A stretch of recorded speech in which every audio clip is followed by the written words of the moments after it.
उज्जैन जिले की घटिया जनपद पंचायत में सरपंच पुत्र द्वारा ग्राम रोजगार सहायक से मारपीट कर उसका सिर फोड़ने का मामला सामने आया।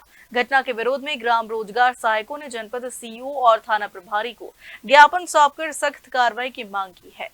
मामला घटिया जनपद पंचायत का है, जहां ग्राम रोजगार सहायक संघ एवं मनरेगा ग्राम रोजगार सहायक महासंघ मध्य प्रदेश के बैनर तले कर्मचारियों ने ज्ञापन सौंपा। ज्ञापन में आरोप लगाया गया कि ग्राम रोजगार सहायक हरपाल सिंह पवार के साथ सरपंच पुत्र दर्पण सिंह द्वारा मारपीट की गई, जिससे वह घायल हो गए। साथ ही शासकीय कार्य में बाधा डालने और संबंधित धाराओं में बढ़ोतरी कर आरोपी की गिरफ्तारी की मांग की गई। कर्मचारियों ने चेतावनी दी है कि यदि 3 दिनों के भीतर उचित धाराएं नहीं बढ़ाई गई और गिरफ्तारी नहीं हुई तो सभी ग्राम रोजगार सहायक काम बंद कर तालाबंदी करेंगे। आज हम जनपद पंचायत घटिया के समस्त रोजगार सहायक इकट्ठे हुए हैं। हमारे जो साथी ग्राम रोजगार सहायक हैं हरपाल सिंह पवार, जो ग्राम पंचायत बनड़ा में पदस्थ हैं, 14 अप्रैल के दिन ग्राम सभा कर रहे थे और ग्राम सभा में ड्यूटी कर रहे थे। उस दौरान सरपंच पुत्र उनके पास आते हैं, उनको गाली गलौज करते हैं, बोले तू यहाँ से निकल, तेरे को काम नहीं करने दूंगा मैं। तो उन्होंने कहा कि भैया मेरी तो ग्राम सभा, मेरी ग्राम पंचायत में कार्य करूँगा, तो कहीं आवास वगैरह की जो है मजदूरी उसके संबंध में उन्होंने बोला कि आपने रोक रखी है। हालांकि मजदूरी वगैरह शासन स्तर से लंबित है। इस बात पर उन्होंने सीधे उनके हाथ में जो कड़ा पहन रखा था चांदी का, उस कड़े की मार दी सिर में। धारदार कड़ा था वो, उसके कारण उनको सिर में चोट आई, वो बेहोश हुआ। उसके बाद यहाँ पर आए, थाने में FIR हुई, लेकिन उसकी गिरफ्तारी नहीं हो रही है, ना ही धारा बढ़ रही है।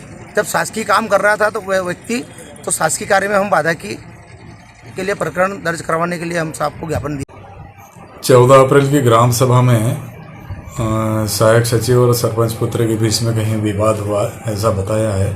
हालांकि संबंधित जो सहायक सचिव है उसने तो मुझे आवेदन नहीं दिया है, लेकिन सहायक सचिव संघ की ओर से इनका संघ जो अध्यक्ष है उनके माध्यम से एक आवेदन प्राप्त हुआ है। उस आवेदन प्राप्ति के अनुसार मैंने फिर पुलिस थाना घटिया को भी एक पत्र के माध्यम से पत्र लिख करके कि जो भी दोषी है सरपंच पुत्र, उसने अगर अनर्गल तरीके से उसको मारपीट की गई है तो वो तो बिल्कुल गलत है, और उसके खिलाफ कार्रवाई के लिए फिर यहाँ से मैंने एक पत्र भी भेजा है। और उसके बाद फिर एक 3 सदस्यीय दल बना करके और वहाँ पर जो भी वस्तु स्थिति का प्रतिवेदन उनसे प्राप्त होगा, इसके बाद जो भी दोषी है उनके खिलाफ कार्रवाई करेंगे। इसमें धारा बढ़ाने की बात हो रही है। धारा बढ़ाने वाला काम तो वो मेरे हाथ में नहीं है, वो तो कानूनी कार्रवाई तो फिर संबंधित थाना प्रभारी और थाने से किया जाएगा।